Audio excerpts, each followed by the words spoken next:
Monday का market था full on volatile. US से आए कंफ्यूजिंग सिग्नल्स ने मार्केट का मूड तो बिगाड़ा, लेकिन इस बीच ज्वेलरी सेक्टर ने सबसे बड़ा अटेंशन लूट लिया।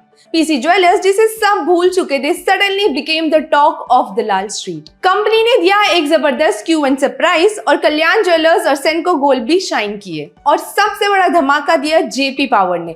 कंपनी के एजीएम के साथ साथ अडानी बायआउट की खबर ने स्टॉक को स्पॉटलाइट में डाल दिया। साथ ही नुवामा वेल्थ भी 4% ऊपर गया। स्टेक सेल की रिपोर्ट्स और जेन स्ट्रीट की लिंक्स ने इसे और भी इंटरेस्टिंग बना दिया। एफएमसीजी के स्ट्रॉन्ग Q1 अपडेट्स के चलते गोदरेज कंज्यूमर और डाबर भी रहे रडार पर। तो आज की वीडियो में है वॉलेटिलिटी, सरप्राइजेस, टेक ओवर, बस सब कुछ एक साथ। एंड तक जरूर देखना क्योंकि हर अपडेट इंपॉर्टेंट है। और हाँ, इन्फॉर्म रहने के लिए इन्फॉर्म्ड इन्वेस्टर ऐप जरूर डाउनलोड करें।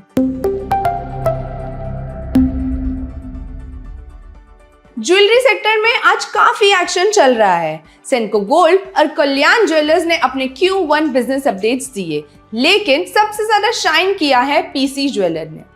पीसी ज्वेलर के शेयर्स आज 14% तक रैली कर गए जब कंपनी ने Q1 FY26 का स्ट्रॉन्ग बिजनेस अपडेट पोस्ट किया। सेनको और कल्याण के शेयर्स भी आज इंट्राट्रेड में पॉजिटिव रहे, लेकिन कल्याण ने थोड़ी वीकनेस देखने को मिली। PC jeweller jewellery manufacture, retail और एक्सपोर्ट करती है। गोल्ड, डायमंड, सिल्वर आर्टिकल सब इंक्लूड होते हैं। पहले ये एक प्रीमियम ज्वेलर था जिसका नेशनल प्रेजेंस बनाना गोल था, लेकिन अब फोकस है अफोर्डेबल ज्वेलरी और टियर 2 to 3 सिटीज में। FY25 तक कंपनी के पास 52 शोरूम्स, 38 सिटीज और 13 स्टेट्स में प्रेजेंस है। Q1 में पीसी ज्वेलर का रेवेन्यू 80% YoY ग्रो हुआ।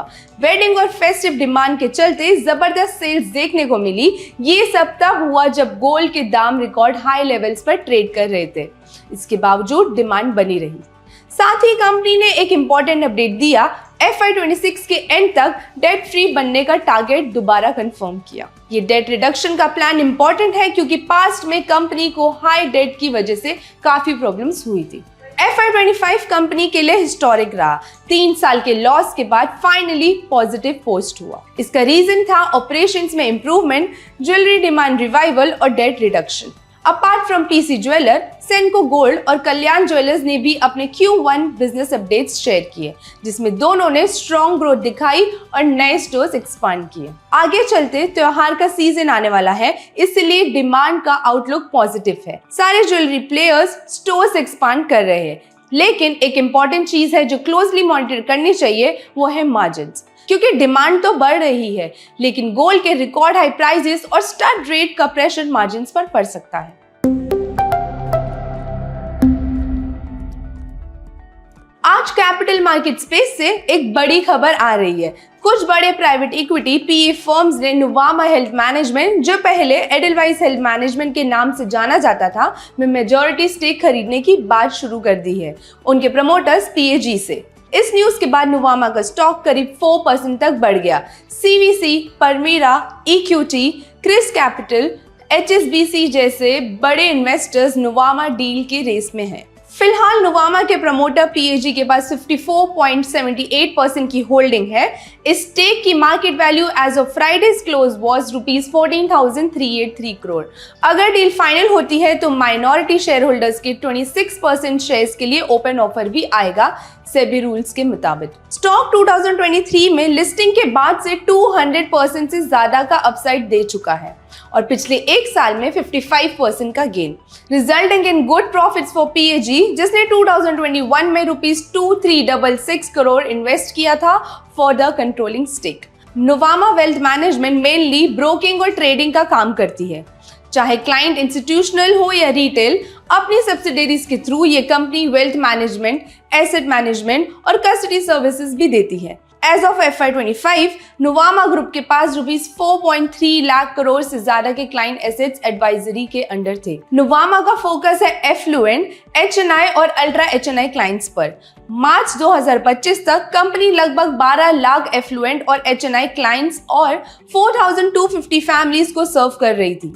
पीएजी की बात करें तो वो एक एशिया बेस्ड इन्वेस्टमेंट फर्म है जिसके पास $57 मिलियन के एसेट्स मैनेज करने का एक्सपीरियंस है। इंडिया में पीएजी का focus mainly financial sector, health care और फार्मा सेक्टर पर है। ये डील नुवामा के लिए सही वक्त पर आई है क्योंकि कंपनी अभी जेन स्ट्रीट फॉल आउट से डील कर रही है। जेन स्ट्रीट सेबी बैन के चलते न्यूज में है और क्योंकि वो नुवामा का की क्लाइंट है, इस फॉल आउट का शॉर्ट टर्म इम्पैक्ट नुवामा के स्टॉक पर देखने को मिला। रिपोर्ट्स के मुताबिक जेन स्ट्रीट नुवामा का इंस्टीट्यूशनल सर्विस बिजनेस का एक मेजर क्लाइंट है। कुछ एनालिस्ट का कहना है कि उस सेगमेंट के 40% तक रेवेन्यू जेन स्ट्रीट से आ सकता है, लेकिन ये सिर्फ एस्टिमेट्स है।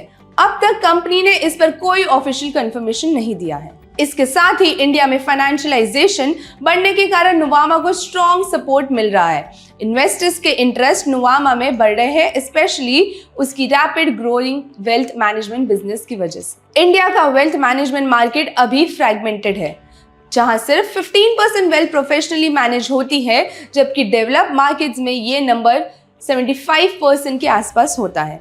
इंडिया का total wealth rupees 1 to 1.2 trillion के बीच है, जिसमें से सिर्फ $130 to 160 billion wealth management industry के थ्रू मैनेज हो रही है। नुवामा अभी इंडिया की second largest independent wealth management company है।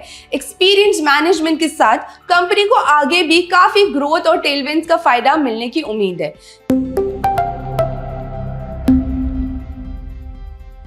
पावर सेक्टर से एक बड़ी न्यूज आई है।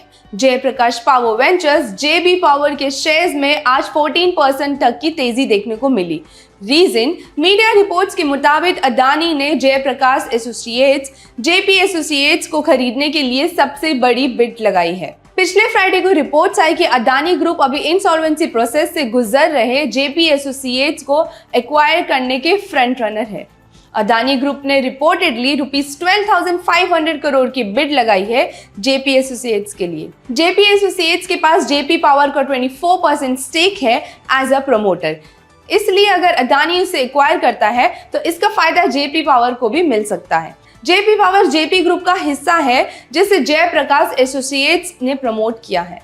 कंपनी के पास पावर जनरेशन के लिए एक 400 MW का हाइड्रो पावर प्लांट उत्तराखंड में है और 2 thermal power plants Madhya Pradesh में है with a total capacity of 2220 megawatt. Financials की बात करें तो FY25 में कंपनी का रेवेन्यू 19% गिरा क्योंकि दोनों थर्मल प्लांट्स कुछ टाइम के लिए मेंटेनेंस के कारण बंद रहे। इसका इफेक्ट नेट प्रॉफिट पर भी पड़ा। पर अच्छी बात यह है कि पिछले कुछ सालों में कंपनी ने अपनी कॉस्ट कंट्रोल की है और डेट भी कम किया है। जेपी पावर के पास पावर जनरेशन का एक डाइवर्स पोर्टफोलियो है जिसमें थर्मल और हाइड्रो पावर प्लांट्स के साथ साथ कोल माइंस, सीमेंट ग्राइंडिंग और सैंड माइनिंग जैसे बिजनेसेस भी शामिल है। आगे क्या होता है ये देखना अभी बाकी है, लेकिन अगर ये डील होती है तो सिर्फ जेपी एसोसिएट्स के लिए नहीं, जेपी पावर के लिए भी एक गेम चेंजर बन सकता है। साथ ही अब ये देखना होगा कि जेपी पावर अपने टर्न अराउंड का जादू आगे भी चला पाता है या नहीं।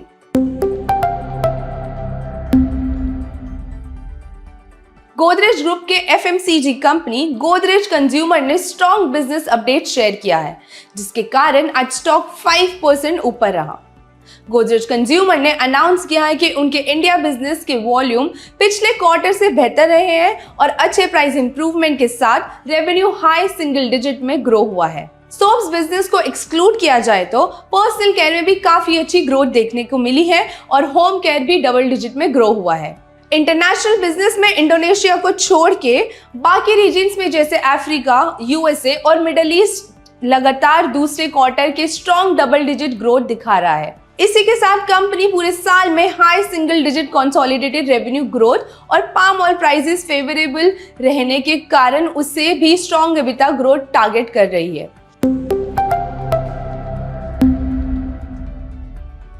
डाबर ने भी हाल ही में अपने Q1 बिजनेस अपडेट शेयर किए, जिसके बाद उसका स्टॉक करीब 4% बढ़ गया। डाबर का Q1 अपडेट डिसेंट रहा। उनके की brands like red toothpaste, Odonil, Odomos और गुलाबरी ने अच्छे परफॉर्मेंस के साथ मार्केट शेयर गेन किए। हेल्थ केयर पोर्टफोलियो में हनी, हेल्थ जूसेस और हॉर्नेटस ने डबल डिजिट ग्रोथ दिखाई है। ई कॉमर्स और क्विक कॉमर्स जैसे ट्रेड चैनल से अच्छा सेल्स आ रहा है।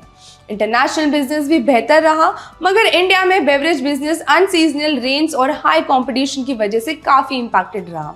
इसलिए कंसोलिडेटेड रेवेन्यू लो सिंगल डिजिट्स में ग्रो हुआ और प्रॉफिट ग्रोथ तो उससे भी स्लो है। मगर स्टॉक भागने का एक इंपॉर्टेंट रीजन है अर्बन मार्केट्स में डिमांड रिकवरी, जो पिछले काफी क्वार्टर्स से खराब परफॉर्म कर रहे थे।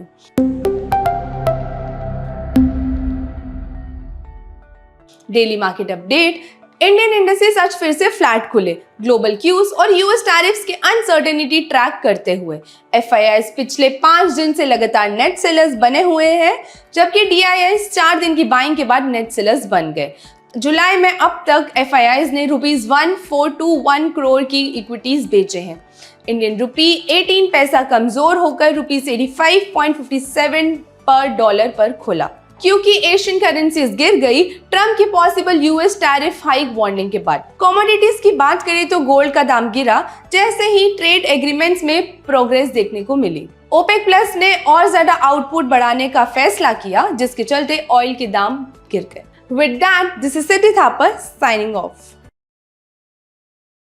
Investments in securities market are subject to market risks. Read all the related documents carefully before investing.